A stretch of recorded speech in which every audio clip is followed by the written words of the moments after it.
শিকড় এক স্বপ্ন অসীম স্লোগানে সাভার সরকারি কলেজে অনুষ্ঠিত হয়েছে শিক্ষার্থীদের পুনর্মিলনী। এ উপলক্ষে আলোচনা সভা ও সাংস্কৃতিক অনুষ্ঠানের আয়োজন করা হয়। সকাল থেকে সাভার সরকারি কলেজের ব্যবস্থাপনা বিভাগের অ্যালামনাই অ্যাসোসিয়েশনের উদ্যোগে দিনভর চলে এসব আয়োজন।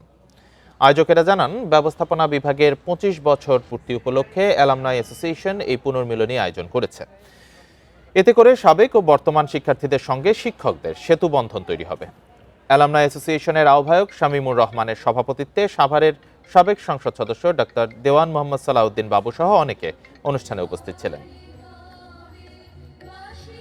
আমরা একটা অ্যালামনাই অ্যাসোসিয়েশন গঠন করেছি। সেই অ্যালামনাইয়ের মাধ্যমে আমাদের ছাত্রছাত্রীদের মধ্যে একটা সেতুবন্ধন তৈরি করা এবং ছাত্র শিক্ষকদের মধ্যে সেতুবন্ধন তৈরি করার জন্য আমাদের এই প্রয়াস।